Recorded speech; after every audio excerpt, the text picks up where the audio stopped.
hosting over this global fair.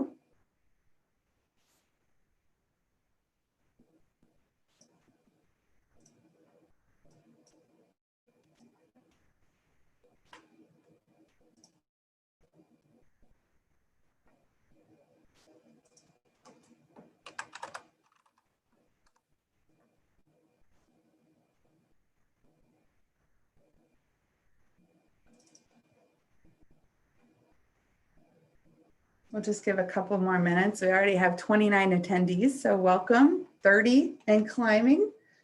We're glad to have everybody here.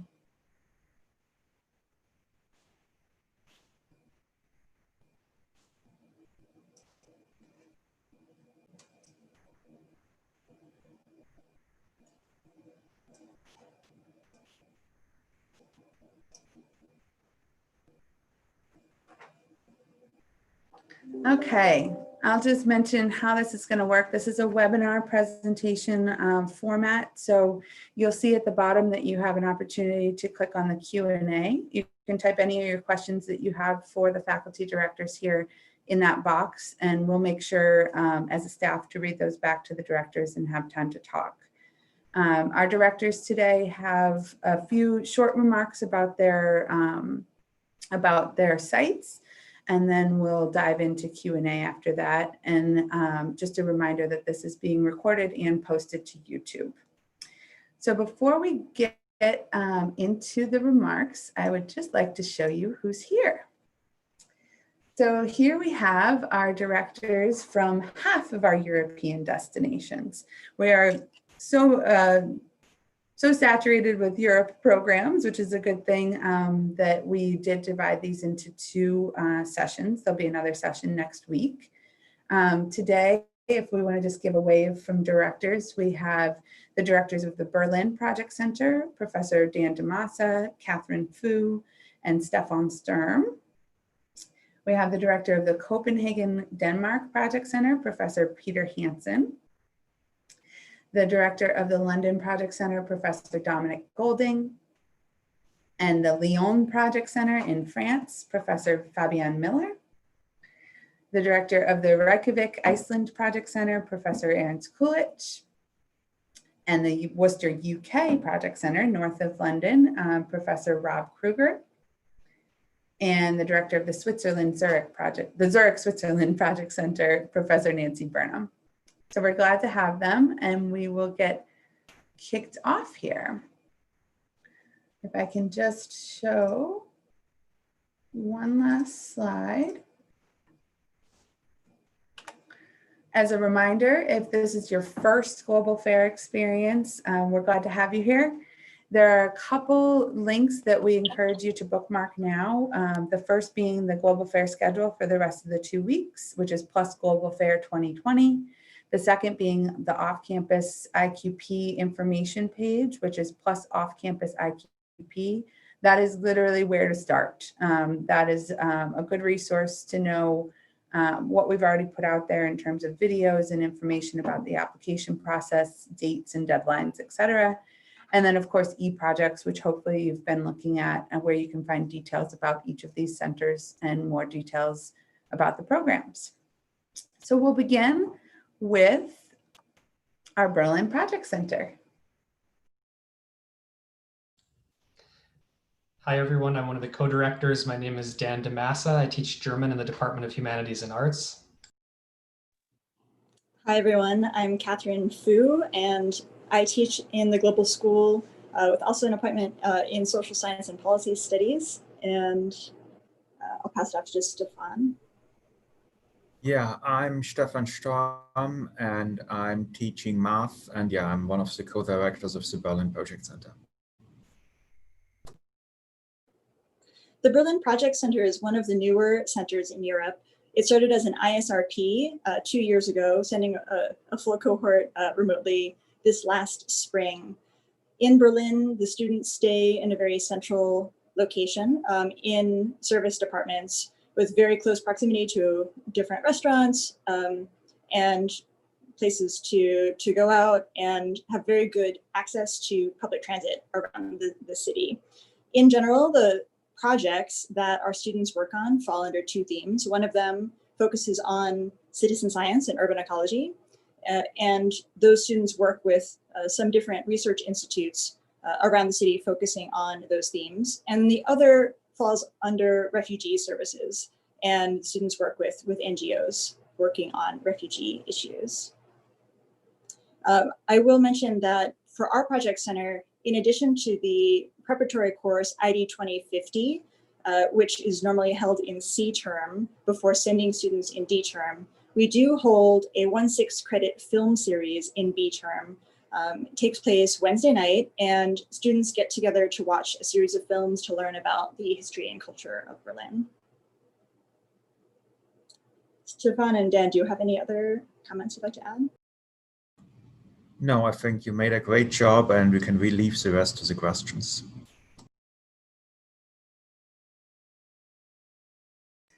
Great, thank you. The Copenhagen Project Center. This isn't the slide I sent, but I'm Peter Hansen and teach history and international and global studies in the Department of Humanities and Arts, and direct the Copenhagen Project Center. Copenhagen is a green, smart, and carbon neutral city. And its goals in that regard are the themes that we tend to emphasize in the center. There's a lot of projects. I would, if we had the slide up, tell you we also have a cultural preparation. Our projects are in D term. There's the usual ID 2050 and PQP in C term. And so the prior B term, we begin with a cultural preparation with some language and culture about Denmark. Denmark is also noted for being one of the happiest places in the world. We have a lot of projects in sustainability, urban farming, island living, recycling and waste management, a lot of the smart city features that you have in Copenhagen. I'd be happy to take questions later on. We also have housing and service departments, and I'm happy to answer any questions. If you have the new set of slides, that could be helpful. So thank you very much.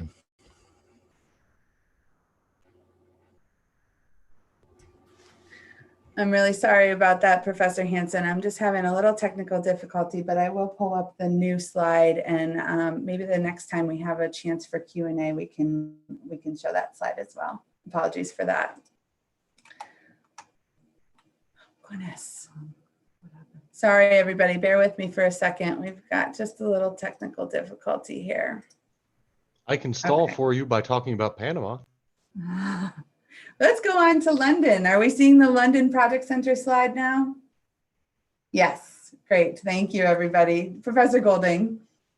Yes, I'm Dominic Golding, Director for London Project Centre.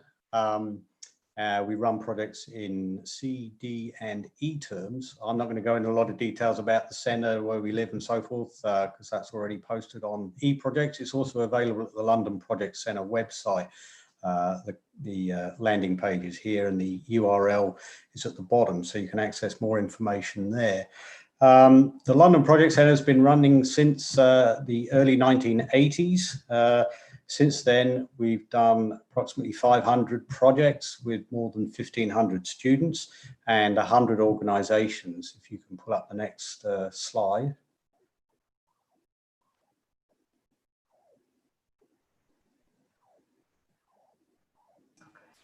Sorry, Professor Golden, we're coming. Let's see. Should just be a click and an animation.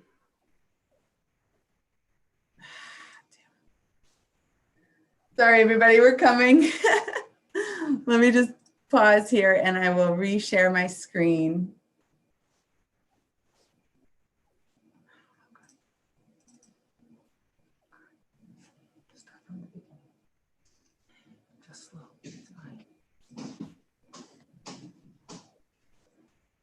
Sorry about this. Let's see.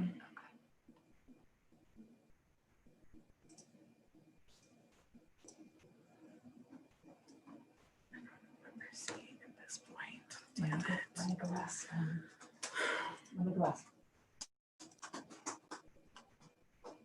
If you want to keep going, Professor Golding, I'll figure out how to share the right slide. I really apologize. Okay, as I was saying, so we've done numerous projects over the years with about 100 different organizations, variety of organizations.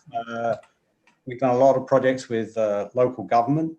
We do a lot of projects with charities, in particular museums in London, as well as social service organizations. And then we do a smattering of projects with other entities, professional organizations, private corporations, and the like. The topics for the projects range from, well, we do a lot of environmental and energy related projects with local government. For example, everything from sustainable drainage systems in Camden to vulnerability to climate change. We did a project in Hounslow, one that's actually going to be featured on the BBC shortly. In the museums, we work with all the big London museums and some of the smaller ones, everything from the British Museum to the Science Museum, Postal Museum, and the London Transport Museum is just a set. We've worked with those for many years. The projects with the museums range from developing educational materials that might be used in-house for family programs or visitors, but also out in schools. At the Design Museum, if I had the slide, there's a picture of one of the publications that came out of a project that is actually on sale in the Design Museum bookstore. It's available for teachers around the country. Most recently, we did a project with the London Transport Museum, just to show the range of projects, where they actually developed an online game simulating bus transportation in London. That was for the London Transport Museum. As I say, we've also done a number of projects with corporations, in particular Transport for London, a number of projects on the tube, looking at everything from crowding on the tube to stopping distances. So it's a wide variety of projects with a wide variety of organisations. The projects each year are obviously different, but often we go back to the same sponsors. So you get a similar mix of sponsors each term, but a variety of different kinds of projects. So if you go to the URL at the bottom there on the London Project Centre website, you can look at all the past projects over the last decade, including presentations and the final reports. So thanks very much. And if you have any questions, send them along.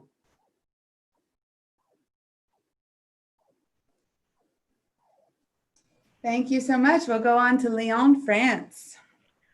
Good afternoon, everybody. I am Fabienne, and I would like to introduce you to Lyon.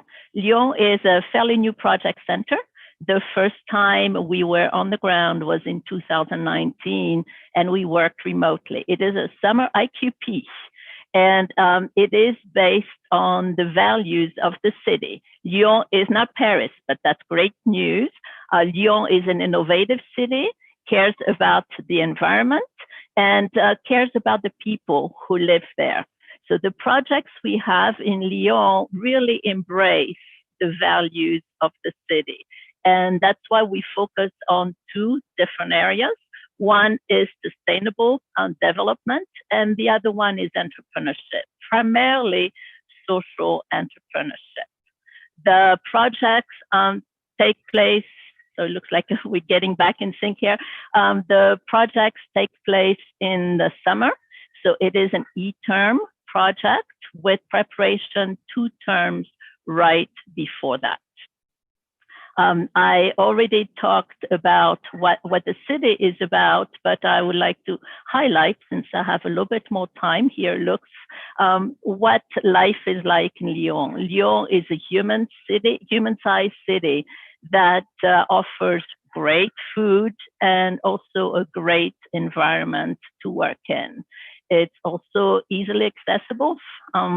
It gives you easy access to the rest of Europe as well.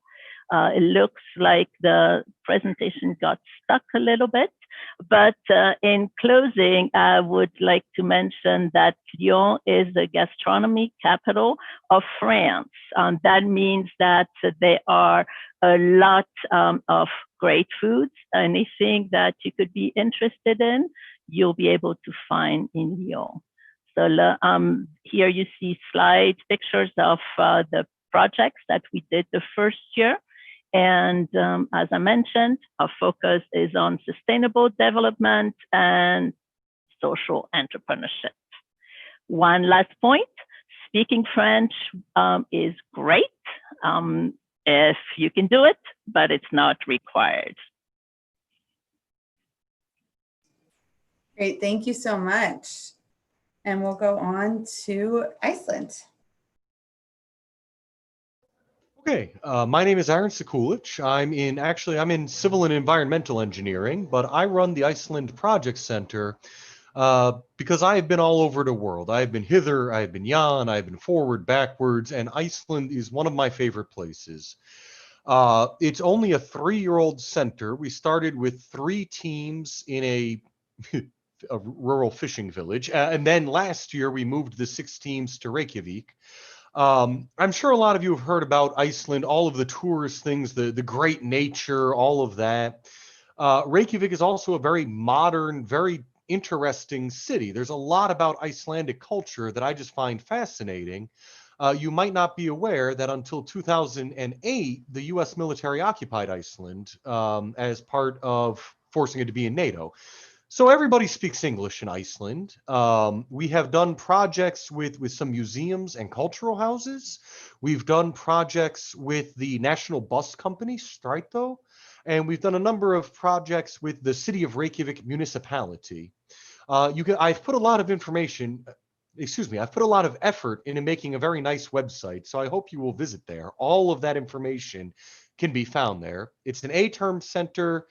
We do ID 2050 and D-term. There's no need to learn to speak Icelandic because that is not possible unless you are a baby. It's just you can't. They have letters we don't have. And I'd like to end by saying the things that excite me about Iceland is it has more museums per capita than anywhere else in the world. And I will spend all day in a museum. And the food. I mean, it is the Lyon of Iceland, Reykjavik. I have had better food out of a gas station bathroom in Iceland than in the finest restaurant in Worcester. That's what I get excited about. I love Reykjavik, always happy to talk about it. So if there's something you want to know, ask away, send me an email. I'm getting waved down by Aaron. I should stop. Okay, sorry. I went a little too excited. Not at all, that's fine. And Worcester, UK. Well, not only is that a tough act to follow, Aaron, I'm clearly an overachiever in my slide composition. Well, everybody, welcome. My name is Rob Kruger. I'm a professor of human geography in the Social Science and Policy Studies Department. I co-founded the Worcester Project Center with Dominic Golding a number of years ago, and we've had a bunch of really nice projects there that are focused on community sustainability and campus sustainability at our partner institution, the University of Worcester. We have another set of projects that we work on in terms of environmental resources, and as well as working with providing heat to student housing and measuring the behavior of students as they live in their houses during the winter through smart metering.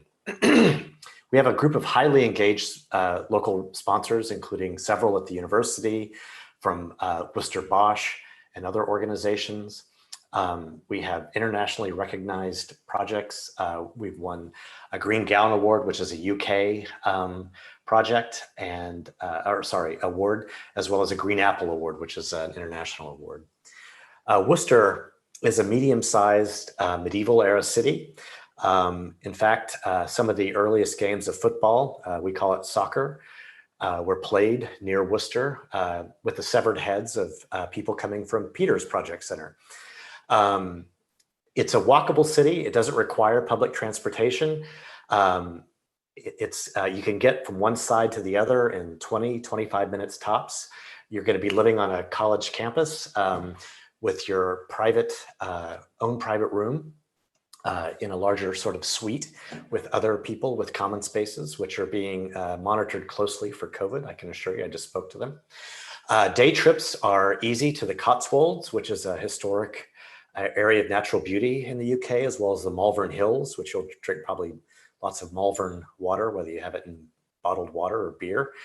And there's good connections if you want to hop over to the continent to either Heathrow or Birmingham airports. If you have any questions, I've advised projects there. I go to Worcester every year, have a great relationship with the folks there, and would be happy to take your questions either here or in an email. Thank you.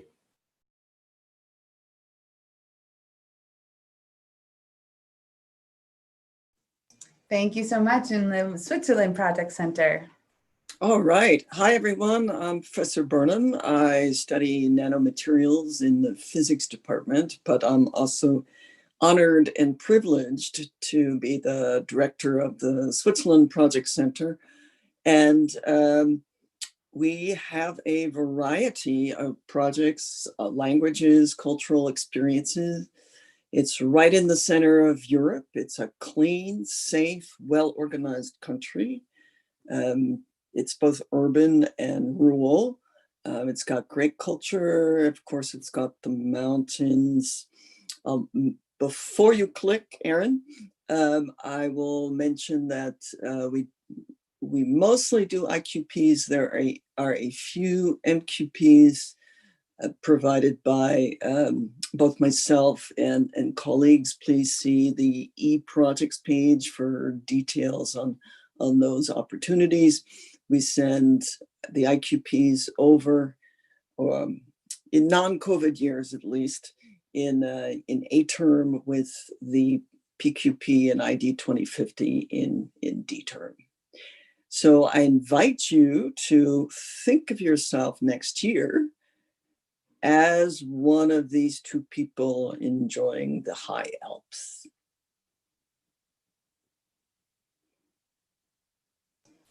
We look forward to that as well. Thank you so much. And now we can dive into some questions. So I appreciate hearing from all the directors. Professor Hansen, I will bring up your slide again, and maybe we can pepper that into the conversation. Apologies for those technical difficulties. I've got multiple screens open. Before we get into questions, as a reminder, you can contact the Global Experience Office through global@wpi.edu if you have any questions during the application process. We did open the application early this year with the intention of you having time to go through the application and understand the requirements of it. You should have also received, if you are a sophomore, an application liaison email from someone in our office who's available to chat about any questions you have. If you haven't received that email, feel free to email Global and we can get you connected to the right person. So with that, I will turn off the slides for now and we'll dive into questions. And like I said, when we have the opportunity, I want to bring Copenhagen back up, which we'll do.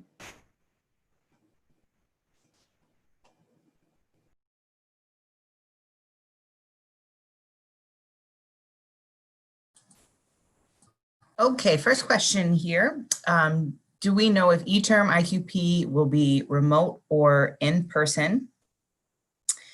Erin, would you like to take this question, please? Erin Bell. I'd be happy to take that real quick. So this is more of a general question about the program, and we have addressed it in the town hall meeting. So I encourage you to go back and listen to the Q&A in the town hall. What I will say briefly here is that it's our hope and plan that we can resume travel as quickly and as safely as possible when it's possible to do so. And a lot of our centers right now, if you've looked up any information about them, we're not able to enter the country at the moment, or there's other travel restrictions that would put our students or our faculty in compromising situations. So we're not going to do that until it's safe. But it is our hope and plan that that will happen as quickly as it can. What we've said, we are recruiting for E21 through E22, so the entire entire 21-22 academic year. What we've encouraged students to think about is the terms that work best for you and the projects that interest you, in consideration of the locations that they would be happening in as well. But if E21 has always been in your plan, then we encourage you to continue with that plan, and we'll keep you posted on how travel looks. But we also want you to know that you still have an IQP, and we will make sure that happens. And there's a lot of factors out of our control when it comes to the effects of COVID, but what's in our control and what is the most positive thing for you is that you would still have an IQP if travel was not able to happen. But that's something we're working on diligently behind the scenes.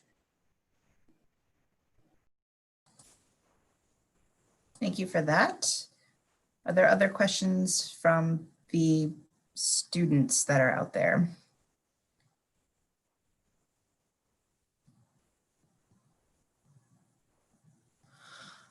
Okay, this is a question, I think, generally for our office. Do we know what the subject of the email about the application liaison was or when it was sent? So the application liaison emails went out last week, and the title of that email should have been something with application liaison. So each of us sent a message to our cohort of students. So I would say, I think I sent mine last Wednesday. And then this is a question for the Lyon Center. What terms are ID 2050 and PQP? So the PQP is in D term as well as the ID 2050. But before that, you also have pre-PQP cultural prep, where you get exposed to French, or you get to practice your French if you already know it. And you learn a little bit about the country as well, and you sample some French food. Thank you. This is a question for Iceland. Is there a particular ID 2050 section for each project center? This person in particular was looking for Iceland. Some fit into the 2021 D-term schedule and some don't. In this, as in all things, I defer to the greater wisdom of the GEO staff.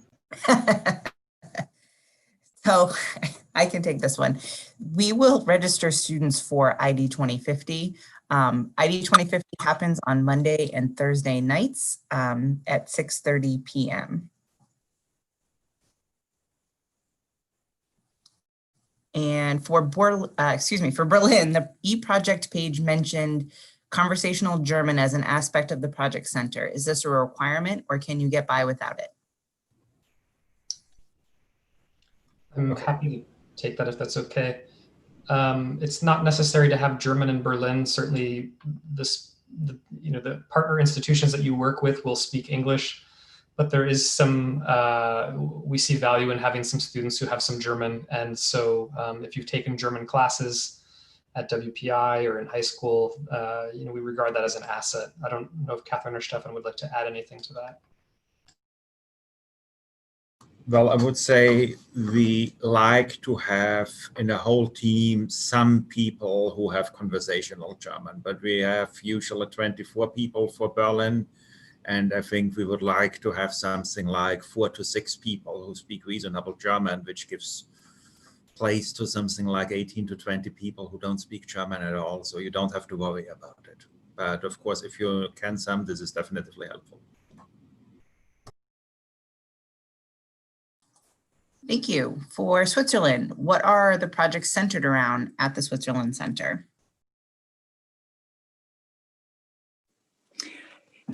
I have a variety of projects and they change a little bit from year to year, but some examples are working with a science museum, hands-on science museum to optimize the user experience. What's the best way to inform the Swiss public about air pollution?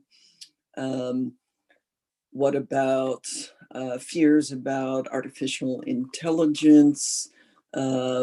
Is there alternatives to animal testing for pharmaceutical research?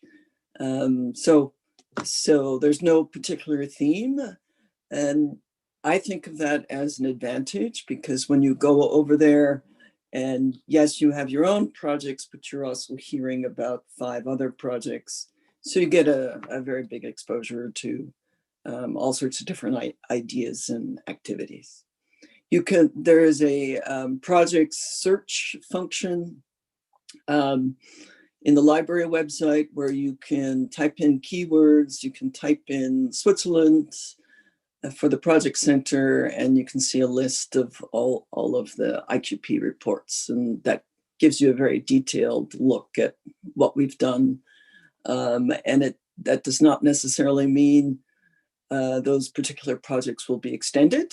It just means it gives you an overview picture. Thank you. And another question for Lyon. How close would we be living to our projects? Fairly close. More than likely, you would be living downtown. And there's a very good transportation system in Lyon. You can take the subway, you can take the tram, you can walk, you can ride bicycles. So quite a few options that get you to your project center. Maximum, I think the team that took the longest, our first year, took 20 minutes to get there, and others were just 5 minutes walking from where they lived. So close. Thank you. I think Erin wanted to show the Copenhagen slide again. I did. Professor Hansen, if you want to go through the things that you intended for this slide to just give me 2 clicks. Sure. If you could advance that, because most of the rest of the things I've said, but on the bottom right, then there's some examples of projects, some of which I mentioned and perhaps some others not, but are you seeing those now? I'm glad those have been included in the recording for people who might not be able to see this live. But this is a very convenient city to get around, similar to Lyon. It's probably has the nicest bicycle infrastructure in. Some people in the Netherlands might argue about whether they have a better one than in Denmark, but it's pretty good. Excuse me. And some of our projects have to do with that. So thank you very much for sharing the slide. Of course. Thank you. We have another question for Lyon. Is Lyon only in E21 or also in E22? Both E21 and E22.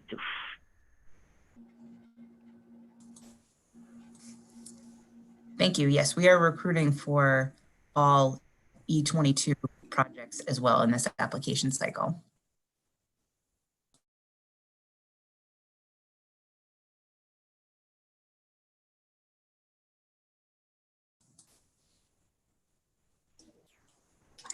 I think we could go into some general questions that we've received in some of the other regional sessions as well. And one of them being, what do you think is the top highlight of your site? And if we can start with Professor Golding, just for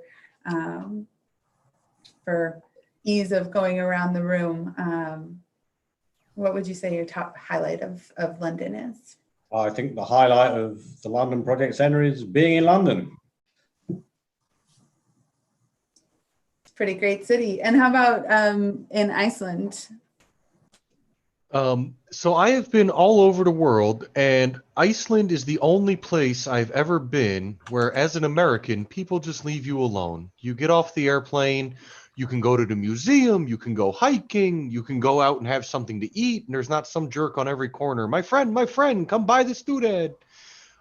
It's a very calm, safe, reasonable city, and you can do whatever you want, with the exception of renting a car, leaving mainland Iceland, or drinking. But those are IGSD's rules. How about in Berlin? Well, from my side, I think the first thing what I would stress is that we have really great sponsors in both of the areas which we mentioned, working with refugees and projects for refugees, as well as on citizen science. I think this is great. And this is also something what I can assure. Nobody knows how the COVID situation is, but even if we have COVID, we can work with these sponsors and do remote projects with them.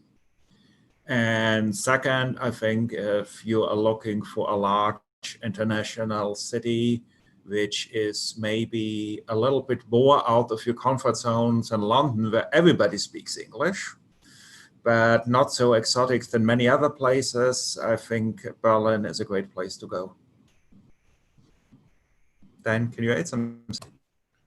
Yeah, I mean, I'd only underscore what Stefan just had to say. I think if you're someone who's interested in 20th century history, Berlin is it's a unique place to be. It's a hard place to beat in terms of the sorts of things you can do and visit there, the sites you can see, things that you've probably spent years learning about in high school, and you can go see those places. It's a really amazing experience. That's great. And I know that some of this was highlighted in your slides as well, but how about in Worcester, UK? The reasons to be there? It's the breadbasket of the UK. It's gorgeous out there. There's canals and canal boats and miles and miles of walking paths. The natural beauty is, second to none in that area. It's west of London, and it's on the the Welsh border, which in I think 25 minutes you can catch a ride with somebody else to get over to the Welsh border, or perhaps take a bus, better yet. It's close to Birmingham, which is about a half hour away. Manchester is another hour north. So it's well positioned. For Lyon or Switzerland or Copenhagen, are there any highlights you'd like to share? We have some site-specific questions that came in as well. Maybe I'll start with Lyon, and that probably has something in common with Switzerland. Lyon is a friendly city, but one of the highlights is how close it is to the Alps. And we do take a trip there. We take a trip to Chamonix, and that's the background you can see in my picture. Definitely highlight, get to visit glaciers and spend some time in the mountains. And by the way, the food too. Agreed for the mountains. If you're a mountain person, don't miss out on Lyon or Switzerland. Americans really appreciate the excellent public transportation in Switzerland. And since everybody stays in Zurich, at least all the IQP students are housed in Zurich. Zurich is traditionally almost every year ranked top 1, 2, 3 city in the world for quality of life. I'd echo those things, though. Copenhagen is at sea level and has no mountains. It's, Worcester, Massachusetts is probably a higher elevation than any point in Denmark. But the highlight, I mentioned, Denmark is renowned as the happiest place on earth. And so I'd say a highlight is kind of learning work-life balance, which sometimes WPI students need to learn. I'd say every project center in Europe that's represented here will have a different, maybe let's say more balance than you might have in an American city. But there's a particular attitude toward life and you'll learn the art of living in almost all of these centers. But in Copenhagen, the students get to know their sponsors very well, and sometimes they have little traditions. Like one of them, Cycling Without Age, is located on a pier, and before leaving, the students who work with them will have to jump into the harbor to do a swim to see what it's like. And so this is, learning those kind of local traditions, and the people that you're working with will expect you not to work on the weekend, because they're not going to, and they will teach you to help. You can do the job and do it well. I know this is true in Lyon and in other cities represented here. So, it's a unique opportunity, I think, in all of these project centers in Europe. Thank you, Professor. Yes, Europeans are much better at balanced lifestyles than we are. I'll second that for Iceland. Okay, another question for Berlin. Can we hear more about transportation, public transport, or are most things within walking distance? Okay, no, walking distance, of course, some things in walking distance, but Berlin is a huge city. And well, you think maybe Berlin has what it has now, 3.5 million inhabitants. So it's maybe half to 1/3 of New York. But actually, if you look just of the footprint of the size of the city, it's actually much less dense and hence pretty much spread out. And it's in particular also not a centered city, but a city of many different neighborhoods. So relying on walking is definitely not an option for everything. So it's a great public transportation system. They have 9 subway lines. There is also what is called S-Bahn, which is maybe closer to what we would call commuter rail or an elevated rail line. Which brings you easily around. So it's even running on weekends in the night, during the night. During other days of the week, so at least buses running during the night, so you can get 24/7 around. If you don't like to take public transportation, the only other thing which I think is reasonable is getting a bike. Berlin is a pretty good city to bike for its size. The only thing is, of course, you're also biking a little bit. So I left into not too far away parts of the city and went to school for my PhD, and I was biking 45 minutes from one to the other. So biking is great, but be prepared that you might have to bike for 1 hour from place to another. Great, thank you. And another one for Berlin. Can you elaborate a little on what citizen science is in Berlin? Sure. So I'll say a couple of words about that. We found out last year that some of our students didn't know what citizen science was as a concept. And so citizen science is this idea that scientists and researchers can draw in the public as they're performing their research, and they can undertake massive collections of data using public participation. It's a way of democratizing science so that even if you're not a professional researcher, you can take part in research projects. And what we had were a few project partners who were doing research on freshwater ecology as well as on light pollution.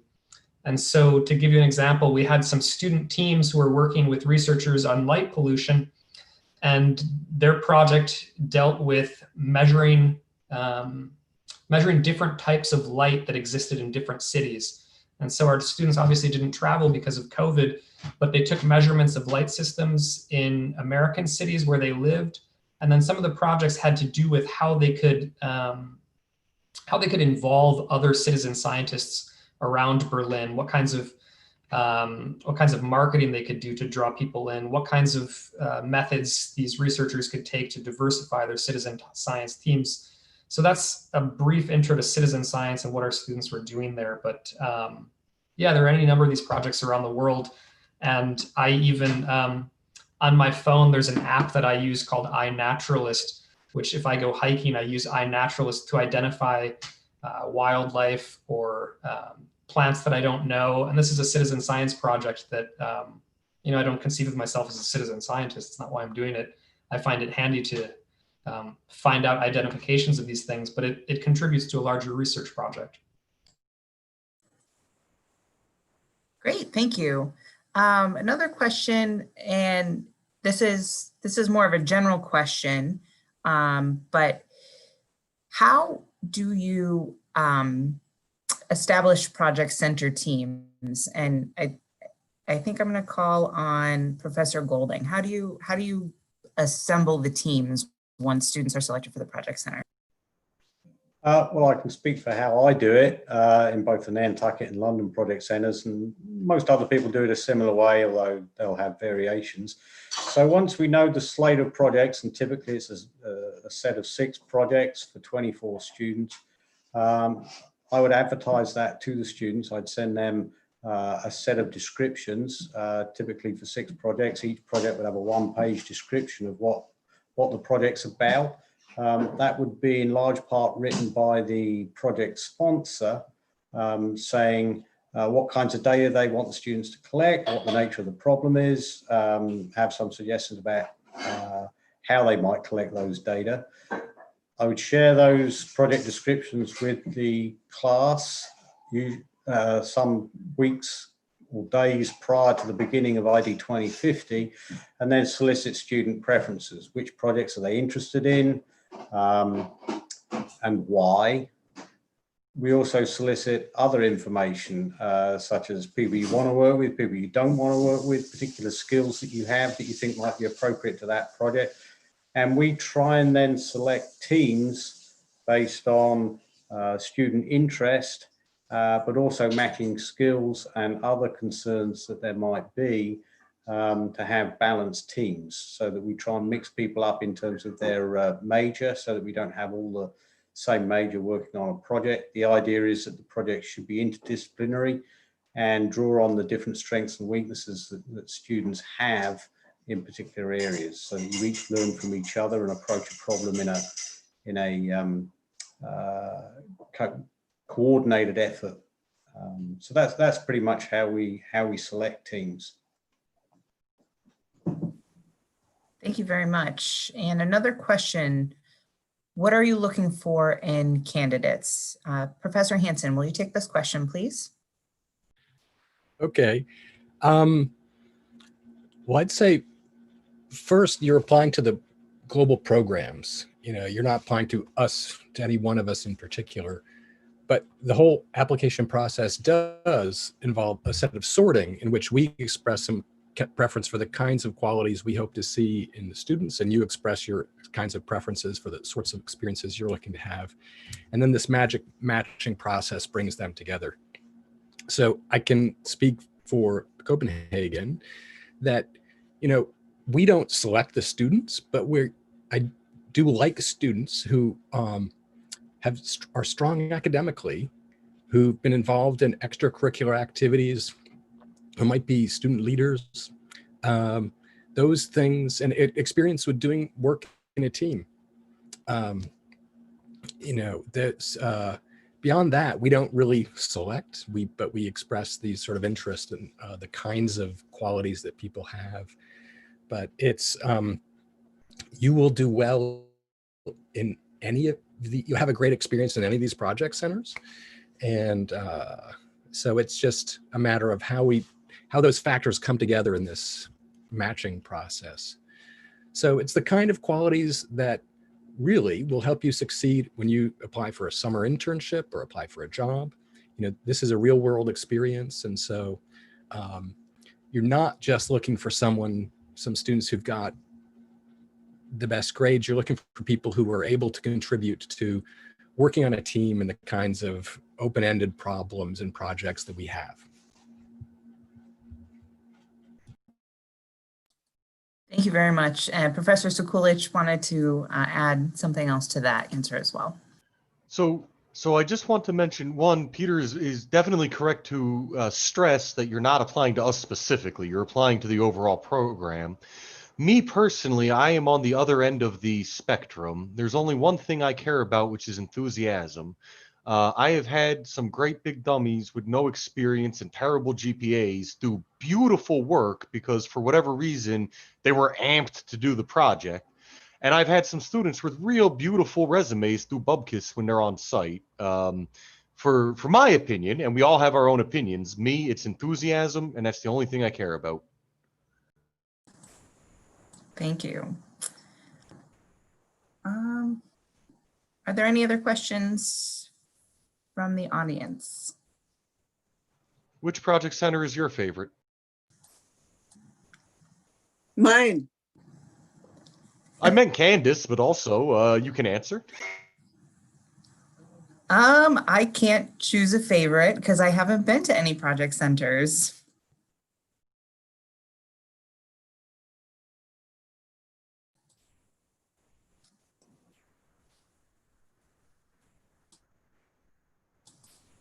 Well, thank you all. And Yeah. we're giving a little pause here to see if there's any more questions from the students, but I think we covered a lot, and eProjects covers a lot as well. So if there are questions about housing, transportation, logistical details at a center, you can go back to eProjects to find that information. Each of these directors has also produced a short video that you can watch on eProjects to talk about their center as well.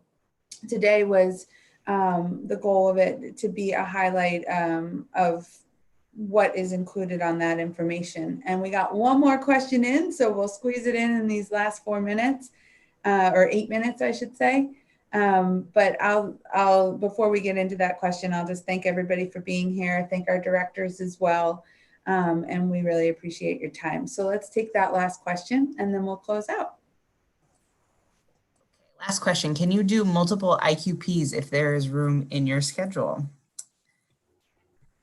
May I take that? Yes. The answer in the literal sense is no. I mean, you do one IQP, but you can do multiple global projects. You can do a humanities project that is global, an IQP that is global, and an MQP that is global. So it is possible to have multiple global experiences, even if you're doing just one IQP. And so some students who are doing double majors seek that opportunity because they're doing an MQP in international and global studies or international development, or in some area where it's really helpful to have one of the majors in the School of Business. You know, there might be ways for you to combine an engineering MQP, and I'm sure there's a session that's separate from this about MQP opportunities, but there's ways for you to amplify or to have, you know, to be a double dipper where you have two global experiences. We've had students who have been a triple dipper. They have had 3 global experiences. And I know of at least one student who was a quadruple dipper. They did a humanities project abroad, an IQP abroad, and then 2 separate MQPs as global experiences. Now, typically, a double major MQP is combined as one experience, but there are opportunities for you to have essentially do a second IQP through the form of an MQP, often in social sciences or humanities or in related fields.